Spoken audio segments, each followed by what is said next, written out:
would like to just go a little bit farther into the magical list of 6 items, just because there's some questions about it. So I thought I'd do a whole talk just on that. Okay, so what the 6 is we are working within our sphere of influence and maybe just beyond it, just trying to press beyond it ever so slightly. If you don't know what the sphere of influence is, go ahead and you can watch the video on that. There's a couple of them actually. But just quickly, it's just where we currently are capable of having influence in our world.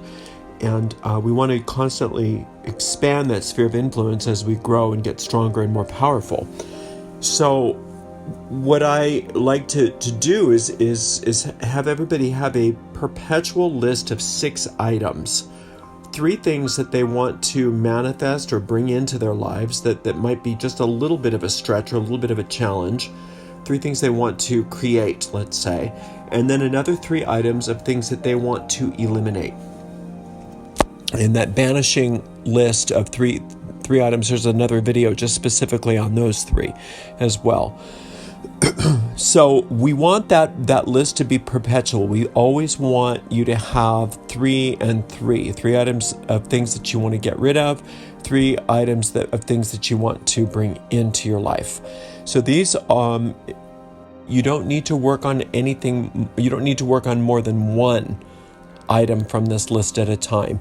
Just having them on the list will be treating them, even though you might not be working directly with each and every item on that six item list.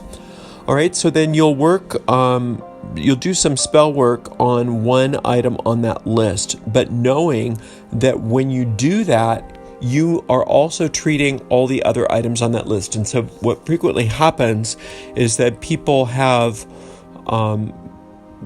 manifestations or eliminations on things on that list that they weren't even trying for. All right, so what you want to do is, as soon as something comes to pass that is on that list, you want to check it off, and I move it over to another list of things that I have achieved magically. I just keep a running tally of things that I've ever achieved magically. So I just move them off of the list and onto that thing that's been done. And then you do some sort of gratitude. Now, if you're working Psalm magic, we have a couple of Psalms that we use, namely Psalm 150 is the most used, but you don't have to use Psalms in your magic, and you don't need to use Psalms for your gratitude, but somehow express gratitude and give thanks for that happening, for the manifestation of your desire. What we want to do is have a constant success consciousness. So you don't want to just put stuff on the list that's real easy for you, because that's not true success. But you don't want to put things on the list that are too far out of your sphere of influence that you may have some difficulty in achieving. Rather, I would rather you take and break the bigger goals down into more easily achievable goals that you may not be able to achieve on your own without magic, or that you at least need some support for because they're difficult. Some items examples of items that are well within your sphere of influence but are tough for you are things like staying on an exercise regime or staying on a diet, things like that. So, but you want to make sure that whatever's on that list is something that is achievable and objective, so that you can actually check it off. You can say, yes, in the objective world, I obtained this specific goal. There's no ifs, ands, or buts about it. I am a success magically because I've attained this goal, or I've eliminated this thing. So for instance, if you wanted to eliminate, I've talked about this before, procrastination. What you do is you eliminate it for a specific time. 30 days is what I like to see, but if that's too much of a stretch for you, 10 days or even 1 day to start with. if you're a big procrastinator. If you want to lose weight, rather than saying I want to achieve my ideal weight, if that's too big of a chunk, then maybe you can lose 5 pounds. You're eliminating 5 pounds.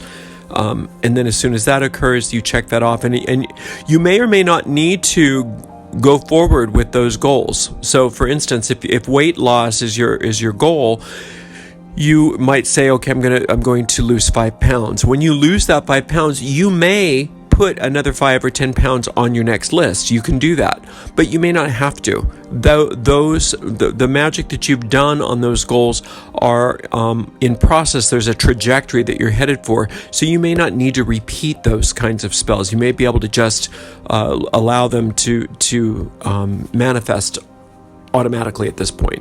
So once something's on your list, it's up to you whether you want to continue down the same vein on your list with the next item, or whether you want to completely move on to other goals. I want the things on that list to be your 6 most pressing needs or desires. So the 3 things that you really most want to get rid of, and the 3 things that you mostly want to see occur. If they're not your 6 most important things, then they're not the right list. If you come across other ideas and other items that you find that you discover that are more important, fine. Redo that list as many times as you need to. In fact, the redoing of the list is magical in and of itself, because you are discovering more about your path in life.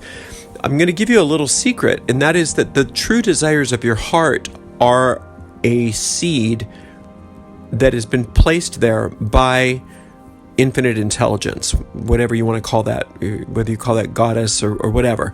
And that's not infinite intelligence is not a force that is separate and distinct from you. It's not outside of you. It's the same force that creates life throughout all the universe. But this infinite intelligence knows exactly what the divine plan for you is, just like it knows what the divine plan of any plant is, or any galaxy or whatever. You have a divine plan just like everybody else. You're not so special that you don't have a divine plan. Okay, you're not that special. But at the same time, you're extremely special, because no 2 snowflakes are alike, no 2 thumbprints are alike, and there's nobody like you. So on one hand, you're extremely unique, and on the other hand, you're not that special. Meaning that you're just as divine as everybody else is, and so that there is a plan for you as well, and you will become more and more aware, get more of an inkling of what the divine plan of your life is as you start to manifest and consider and contemplate the desires of your heart. Okay, and then you start to learn the difference between a fleeting lust and a true desire of your heart. Right? So if you are doing, as Crowley calls it, your true will, you notice that those desires of your heart lead you from glory to glory, success to success to success. Whereas the little lusts that you have don't give you too much satisfaction, other than momentarily being satisfied.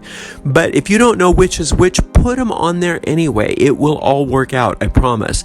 If you don't know whether this is a true desire of your heart or whether it's a fleeting lust, put it on there. As you start to manifest, and as you start to consider these things, you'll notice which is which, and that, like I said, you can redo the list as many times in a week or a day, even, as you want to. It's the maintaining of that list in and of itself is a magical operation. And lists have been a part of magic for a very, very long time. You can see evidence of lists being part of magicians for a long time, even down to the lists of people that of the evil magicians of folklore. They would have lists of people, a hit list, if you will. And we sort of have our own little hit list. That's our the 3 things that we want to eliminate. But we're not trying to eliminate people necessarily, although you can remove people from your life. But we're not necessarily trying to hex and destroy people. We are trying to eliminate undesirable conditions from our life, as well as bring in desirable conditions into our life. This is it's important to understand that it's okay for you to have selfish desires. In fact, self-interest is your savior. You'll notice if you really contemplate it, the biggest evils in the world have been trying to be selfless, have been trying to do good for others. Doing good for others oftentimes is the biggest downfall in society, doing what you think is best for others. So if we can keep our lists focused on ourselves and realize that self-interest is actually a holy thing, when we focus on ourselves, we become a better light for the world. You set an example for others, for one thing. You teach others what true love is, you teach others what true light is, and you allow others the freedom to make the mistakes that they will and to have the successes and triumphs that they will. It is not up to us to police the universe and do for others. Now, if somebody asks for help, obviously you don't want to deny them, and I'm not saying that you're going to be selfish at the expense of others, because your true will not manifest unless it is part of the divine plan, and the divine plan has everybody's interests at heart. It is impossible to manifest the divine plan of your life to the detriment of another person. In fact, the more you are focused on your true will, the better everybody around you is. And you'll notice that certain people fall away from you just out of just divinely, if you will. Certain people just leave you as you start to fulfill your divine design. And other people you become more close to, and those relationships deepen, and that's all part of it. So this isn't just some silly little tool so that you can get a few inconsequential items in your life, or get rid of a few little things that cause you nuisance. What you are in fact doing is you are creating more power in your life. You are strengthening your will, you're strengthening your faith, you're strengthening your imagination, and you should be strengthening your will to keep secret and silent about these goals, because the more focused on yourself you become, the better off you are for yourself, and therefore the better you are for the world. All right? So it's important to bear that in mind. Now, if you stay within your sphere of influence while you're working on these goals, you'll notice that not only does your sphere expand, but you're better equipped to deal with the big things once they come, because you've been practicing every single day on getting the smaller items dealt with. So when the big things come, they're not so big after all. They don't seem so insurmountable because you have a system in place. You have a system in place for dealing with problems. Either problems of things that you want to create or problems of things that you want to eliminate. And so if you are not working with a list like this, and you are not actively involved with these 6 items every single day of your life, and moving different items through this list all the time, then you are ill-equipped to deal with any of the so-called larger experiences when they come to you. Now, we want to, like I said, we want a success consciousness. We want you to have a habit of success over and over and over again. So if there are some items on the list that have been on there without any movement toward their fulfillment for more than 2 weeks, then you want to bring those items into your mind and understand that either you have to redefine the thing that's on the list, maybe it's a little bit too far out of your sphere of influence, or you have to ask yourself, is this something that you want, or is it something that you think you should have? Is this something you really want to eliminate, or is this something that somebody told you isn't good? If you don't have the desire for these things to be very extreme almost, you won't have enough magical energy to be able to make them manifest or to eliminate them. So you want to make sure that if things are not moving, if there are certain things on your list that aren't moving, they're either too big and they need to be broken down into a smaller goal, or you don't really want them like you think you do. They're probably a should, not a desire. We don't want this to be a to-do list or a should list. We want this to be a thing of 6 items that you desire more than anything, desire above anything else. They should be 3 things you really want to have and 3 things you really want to get rid of. All right. So make sure that you are working with this list. Make sure that you update it regularly. I mean, you don't have to be obsessive with it, but make sure that you're aware of the items on the list, that you update it regularly. Because if you don't, what's happened to me is I put things on the list and then I've kind of forgotten about it, and I've come back and it's just like, okay, like 5 of those things have come to pass and I haven't bothered with putting anything else on the list, and so I've just been losing a lot of steam. I've been losing a lot of momentum. So I make sure that I get back to that list at least once a week, and make sure, because as you get better at this, those items are going to just becoming true faster and faster and faster. And as your sphere of influence expands, you want to make sure that you keep moving your items farther and farther out, so that you're always pressing the border of your sphere of influence. You're not just sitting doing things that are easy for you to take care of. You want to use magic to expand your power, to expand your influence, and expand your ability to be, do, and have the things that are your true lot in this life. All right. Well, hopefully that was helpful and gave you a little bit more clarity on how to work with the magic list. 3 items of things that you want to eliminate and 3 things that you want to create.